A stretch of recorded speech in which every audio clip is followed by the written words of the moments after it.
The RAV4 isn't just the best-selling Toyota in North America, it's either the second or the fourth best-selling vehicle, period, depending on how you crunch those numbers. For 2022 and 2023, it's received a bit of a refresh, so let's see how it stacks up against the all-new CR-V and the recently redesigned Tucson and Sportage. Is the RAV4 still the compact crossover to get? Let's find out.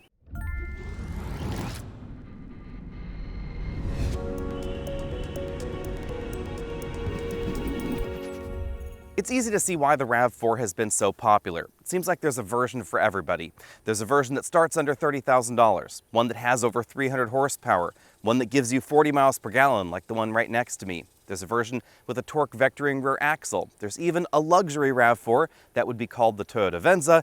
And if you'd rather have essentially a RAV4 with a Lexus logo on the front, that would be the Lexus NX. Today we're taking a look at the 40 mile per gallon hybrid model. Not only is this the highest fuel economy rating in the segment, it's also, logically, the best seller when it comes to hybrids in North America. Toyota sold over 150,000 RAV4 hybrids last year, and over the coming few years, I would expect that number to approach 50% of all of RAV4 sales, because if you're looking at the RAV4 and you don't need the extra off-road capability, quite simply, this is the version to get. Let's digress for a moment and talk about bestseller status. When you look at the bestseller list, obviously the F-Series has dominated for decades and decades. But that's a series. It's actually not the F-150 that is the best-selling model in the United States. We don't actually know how many F-150s are sold because Ford combined sales of F-150, 250, 350, and 450 together to give us that F-Series number. So does Ram with their pickup truck lineup, and so does General Motors with their pickup truck lineup. However, if you extrapolate some of the data that we do know, it would appear that the RAV4 might actually be number 2, just behind the F-150 at around 500,000 units a year, not the nearly million units that maybe you sometimes see. And that means that more RAV4s are sold every year than Chevy Silverados or Ram 1500s. If you're interested in even more RAV4 hybrid coverage, we actually owned one for a year. Be sure and check out those videos. It was a very Smurf blue model, but it was pre-refresh, so we don't have the headlights that we find on this model. These are full LEDs. They have some different DRLs inside, different turn signal elements as well, trying to help keep the front end fresh. But the majority of the RAV4 design dates back a number of years, back basically to about 2020.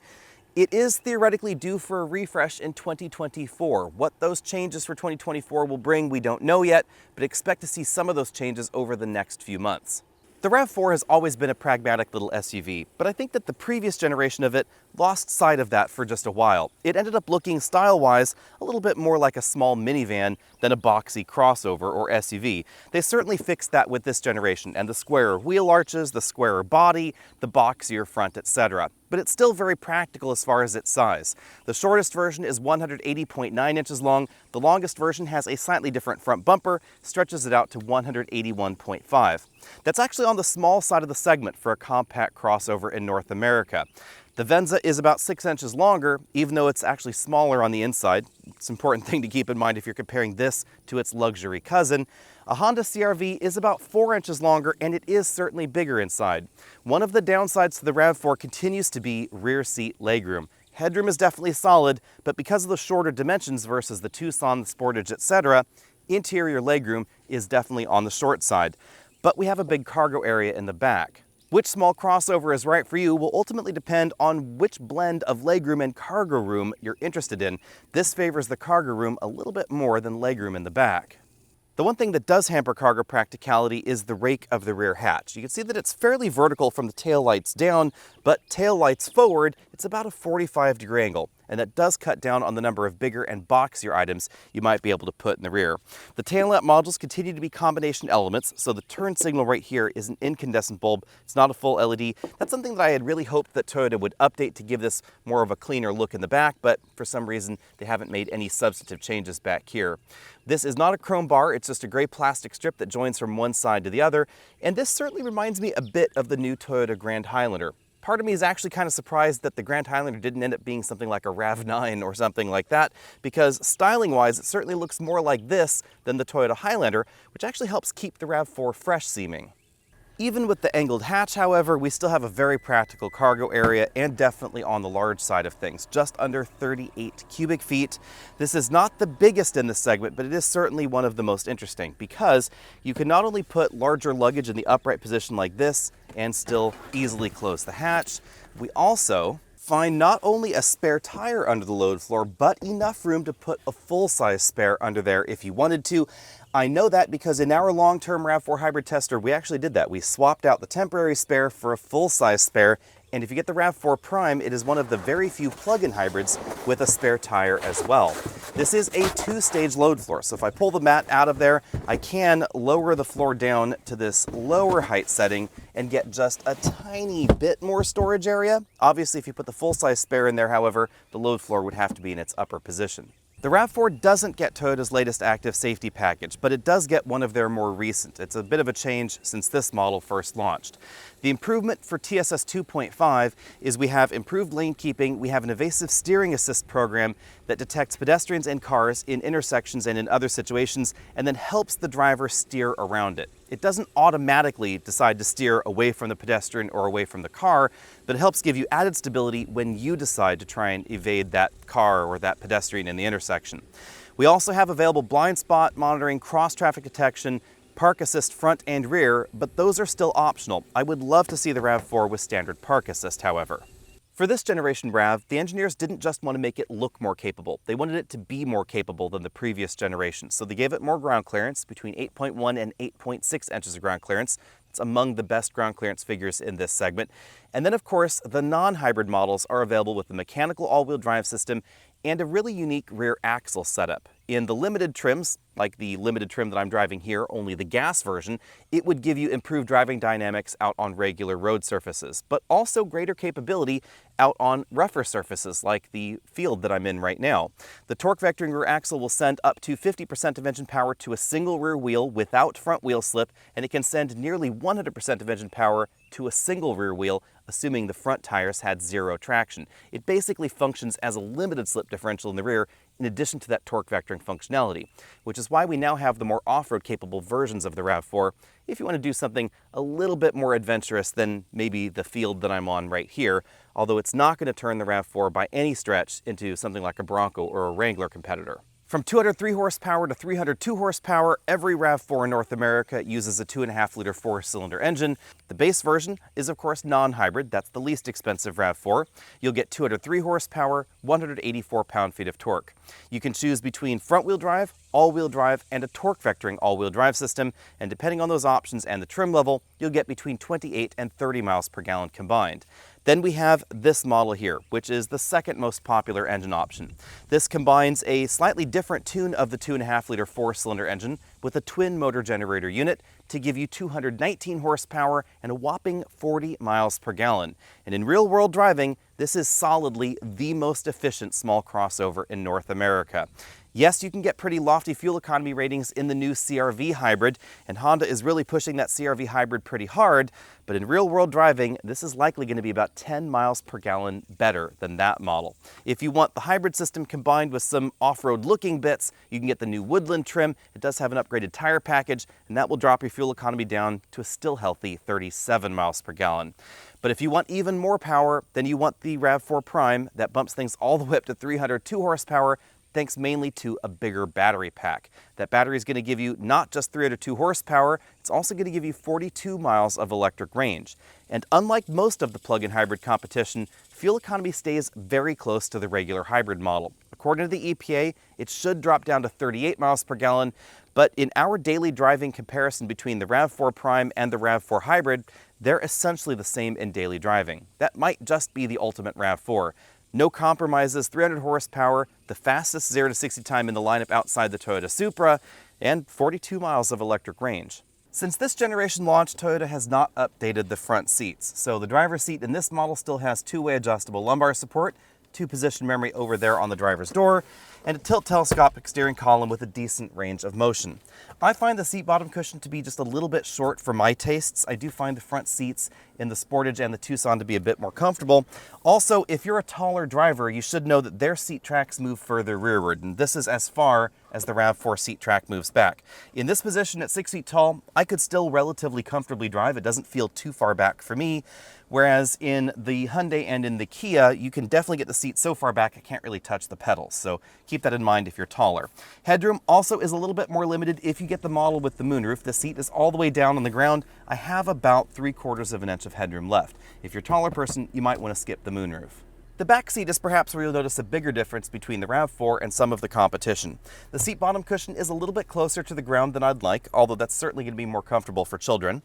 The front seat's adjusted for me at 6 feet tall. I have about 3.5 to 4 inches of legroom left. Solid for a party of 4 to get away for the weekend, absolutely no problem, but less room back here for rear-facing child seats than you'd find in the Hyundai or in the Kia.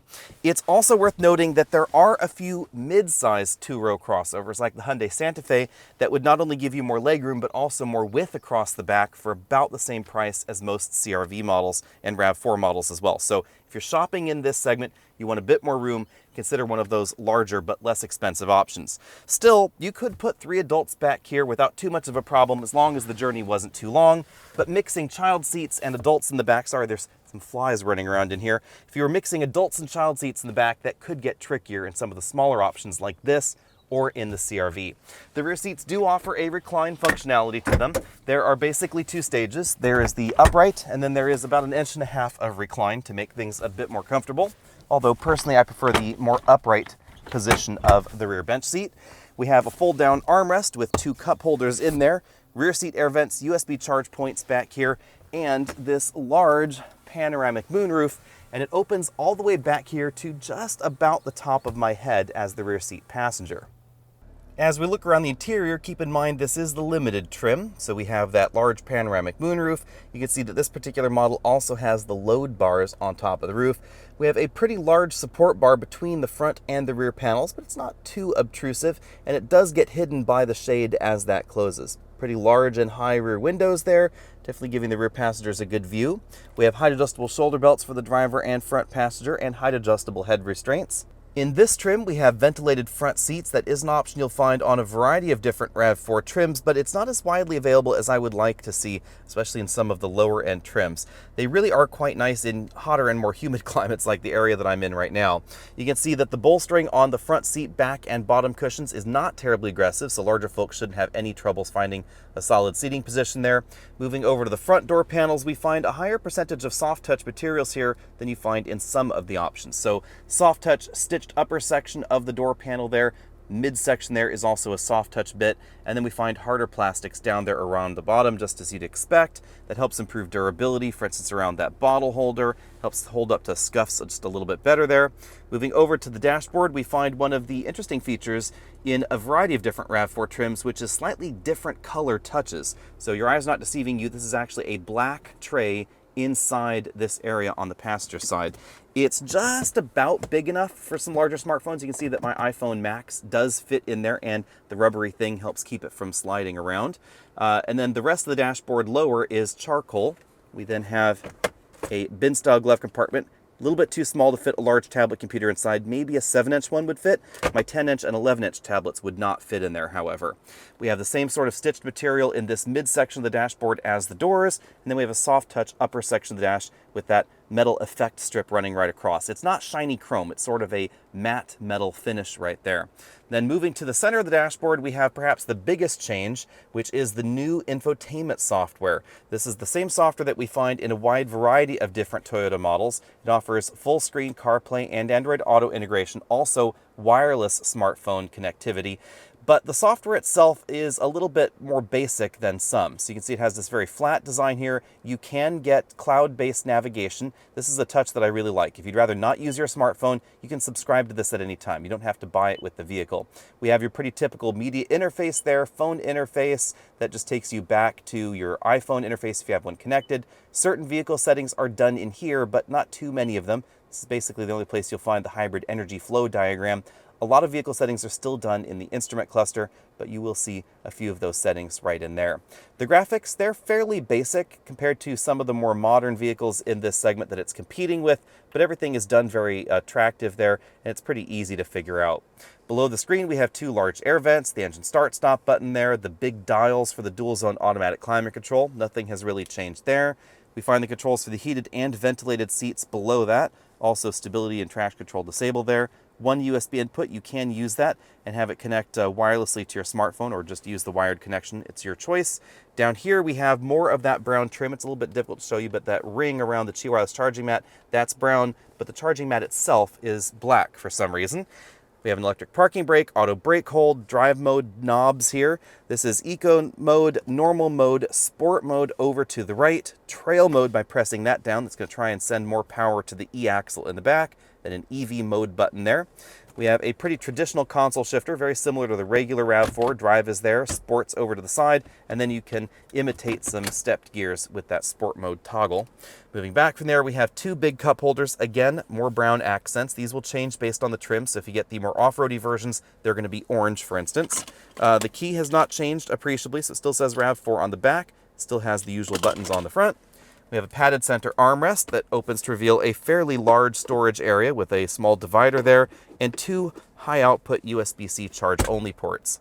The other major change is this optional 12.3-inch LCD instrument cluster. Now, it's worth noting that that large 10-inch infotainment system is not standard, but the software is standard. You'll get a smaller 8-inch screen in the lower end trim. This display is adjustable. You use the controls over here on the steering wheel. You can choose through a few different themes. So for instance, we can have a tough theme right there. That doesn't change the way the display is actually laid out. It just changes the theme in there. But if I go to meter settings and then I go to meter type, this is where you can choose whether you want this more digital layout, whether you want a single dial in the middle. You can turn the widgets on and off right there, or you can choose a more typical two-dial arrangement like that. And then you have the same style choices in any of these layouts. More of a sporty look, a casual look, and then a smart look. The big two-screen setup definitely makes this interior feel more modern compared to the CR-V and makes it pretty equal to the Korean twins. The steering wheel is essentially the same design. We find the controls for the multifunction LCD cluster over here, volume up, down below that, track forward, backward on the right side of the steering wheel, along with the controls for the standard adaptive cruise control system. The rest of the wheel, that's basically the same. We have the split bottom spoke down there, and then sport grips up top that are fairly small. Now let's get the RAV4 Hybrid out on the road. The first thing you'll notice is that the hybrid model is notably faster than the non-hybrid RAV4. 0 to 60 in this model, 7.1 seconds. If you choose the non-hybrid version, it's generally going to be around 8 seconds, 0 to 60. And of course, if you're interested in the upper end trims of RAV4, the difference could be a little bit larger because of the added curb weight of some of the goodies that you get on the limited trim, and of course the model with the torque vectoring rear axle in the back. This has a solid acceleration profile to it, and unlike vehicles with true CVTs, remember this is a planetary power split system, this behaves just like you'd expect from a Toyota hybrid. If I come to a complete stop here and floor it, the engine just quickly goes up to its maximum power band, hangs out there as you accelerate, just as you'd expect, because that is the most efficient way to get us to 60 and the fastest way to get us 0 to 60 both. If you take a look, for instance, at the new Honda CR-V, the CR-V, for some reason, even though it uses a true serial hybrid setup where it doesn't need to imitate shifts, they decided to program it to do that, and that actually makes it slower 0 to 60 than it could be otherwise.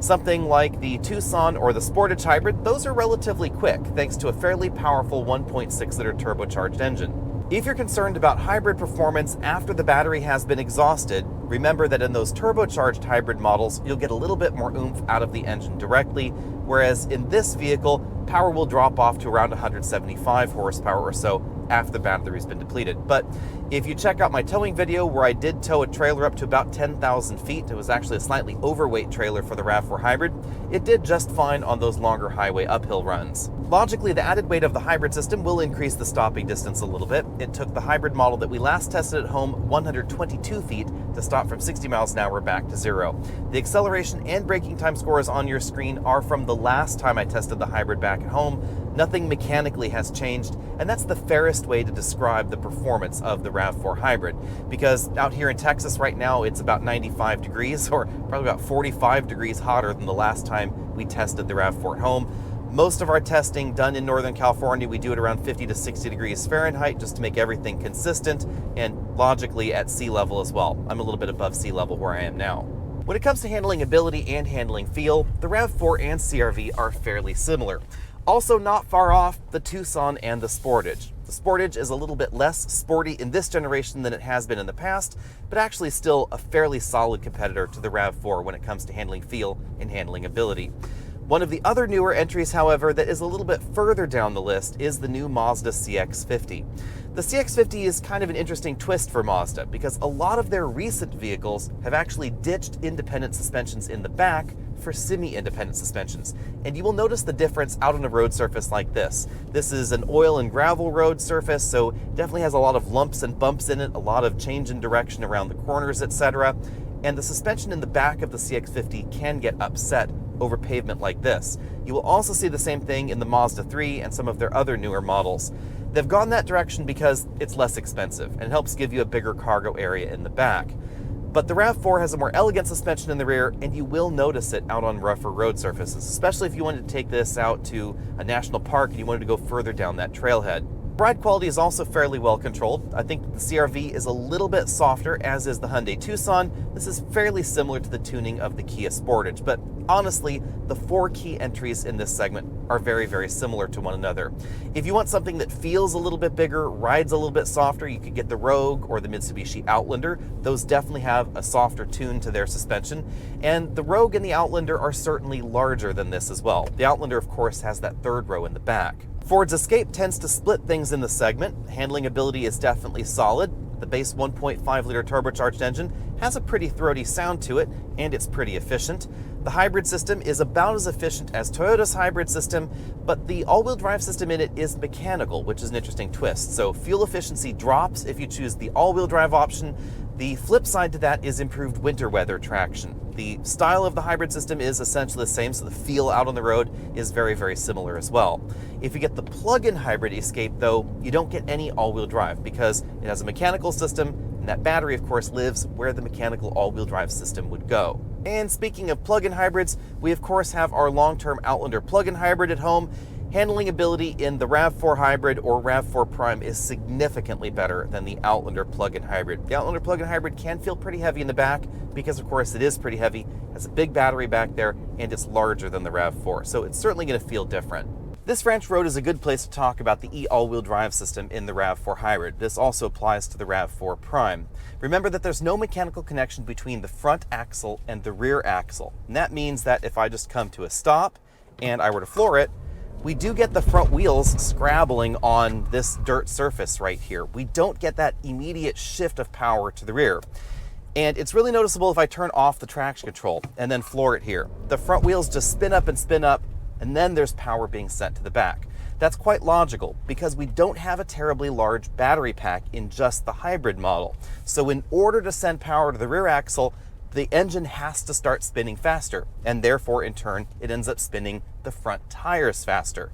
This can result in slightly awkward feel on snow, ice, sand, etc., but ultimately if you push through that, it's going to be quite capable. Now that said, obviously capability is going to be below the regular mechanical all-wheel drive system in the RAV4, which is why at all the various launch events that I've attended for the RAV4 over the generations, they may have an off-road course, but they don't put the hybrid model on the off-road course. Cabin noise is an area where the RAV4 has always struggled a little bit. That has not changed for 2022 or 2023, so this is probably going to get the same 72 decibels that I measured in it the last time we tested the RAV4 hybrid. As always, fuel economy is where the RAV4 hybrid absolutely shines, and you can easily get over 40 miles per gallon combined if you're gentle with your right foot. Even if you're not overly cautious with your right foot and you keep your speeds to under 75 miles an hour, you should be getting high 30s as far as the fuel economy goes. Earlier this week, driving around Texas where the speed limits are regularly 75 miles an hour or higher, this was still averaging about 36 to 37 miles per gallon. That is significantly better than in the CR-V hybrid, the closest direct competitor to this in North America. The main reason for that is that in the CR-V hybrid, there's only one fixed ratio that the system can use in parallel hybrid mode. And if you're going over about 70 miles an hour or so, the engine's just really screaming to try and keep you at that particular speed in parallel hybrid mode, and serial hybrid mode is a lot less efficient. The Toyota hybrid system has a practically infinite number of ratios available, so the engine can be spinning an awful lot slower when you're at those higher highway speeds, and you will notice a significant difference in terms of fuel economy. Obviously, your fuel economy numbers will vary based on the terrain and your driving style, but any way you slice it, unless you're driving routinely under 50 miles an hour, the RAV4 hybrid is quite simply going to be more efficient than the CR-V hybrid. However, in our testing, very close to this is the Ford Escape hybrid and of course the Hyundai Tucson and the Sportage hybrid. Now the Sportage hybrid and the Tucson hybrid also see a bit of a loss in terms of fuel economy at higher speeds, but not as great of a fall off as we find in the Honda. Bottom lining the RAV4 hybrid is honestly pretty easy. This is arguably beyond a no-compromise hybrid because this performance is actually better than the non-hybrid model while also giving you better fuel economy. Yes, we have a slightly longer stopping distance, but versus the last non-hybrid RAV4 we tested, it was only about 2 feet extra stopping distance. That's pretty negligible. Off-road capability is going to be hampered a little bit by the hybrid system, but 99% of RAV4 owners are never going to need more off-road capability than the RAV4 hybrid all-wheel drive system delivers. Pricing and the number of configurations available are obviously a big asset for the RAV4. It's easy to have a ton of different options when you sell so many RAVs, over 400,000 on average per year. The base model for 2023 starts at $28,275, plus of course tax, title, license, and the destination charge. If you want the hybrid, that is going to be a bit more, $31,225 for the base version with this drivetrain on it. But the hybrid system makes a great deal of sense because even in the average lease cycle, the average leaser or owner will save money over 3 years if you buy the hybrid. And the hybrid's also going to be, statistically, the most reliable version of RAV4, which is something that a lot of people don't necessarily think of. The hybrid system, even though it sounds complex, actually has less mechanical complexity to it than a regular 8-speed automatic transmission. That's why Toyota's hybrids have been so reliable. If you want the extra oomph, well, you're gonna have to get the Prime trim. That's gonna be $43,090. If you can even find one on a dealer lot, let alone find a dealer that is not going to overcharge you for the RAV4 Prime. It still seems like they're commanding $4,000 to $5,000 markups. If you're interested in a Prime, be prepared essentially to pay $50,000 plus.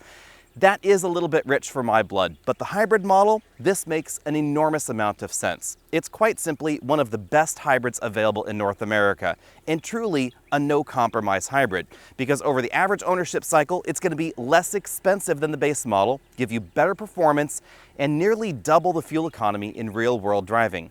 Even out here in Texas, where there's speed limits of 75 miles an hour or 80 miles an hour in some areas, where this has been driving on longer road trips constantly at high speed, we've been averaging 37 miles per gallon, including having it idling right here, so that way the air conditioning is on because it's 95 degrees outside and I am roasting my butt off. Contrast that, for instance, to the Honda CR-V, the closest natural competitor to the RAV4. It really struggled to get low 30 miles per gallon in very, very mild weather where I am in Northern California. We were barely using the heater, we weren't really using the air conditioning, and at higher speeds, the fuel economy really trails off. It's all due to the design of the Honda hybrid system. Now, is that Honda hybrid more fuel efficient than the base RAV4 or the base CR-V? Absolutely. It will give you solid 30 mile per gallon fuel economy. But if you were truly hoping to hit 40 miles per gallon, you don't really have too many options, and this is one of the better options.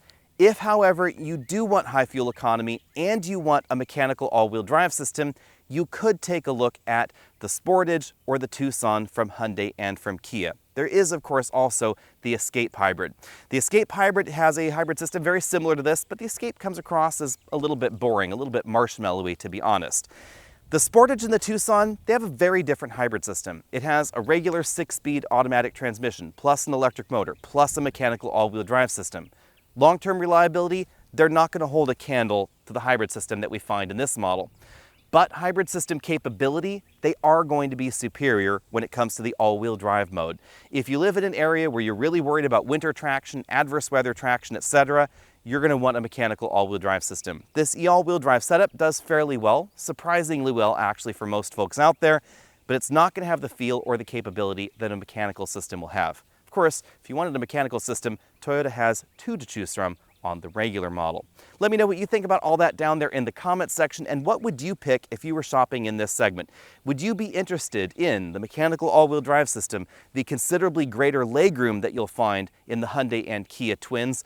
Or are you interested in the high reliability and high fuel economy we see here? Or do you just like the styling of the CR-V a little bit better? I have to say, the current generation CR-V has disappointed me a bit. I think it's not as adventurous in terms of its styling as the RAV4. It's not as fuel efficient as the RAV4. It's a little bit slower than the RAV4.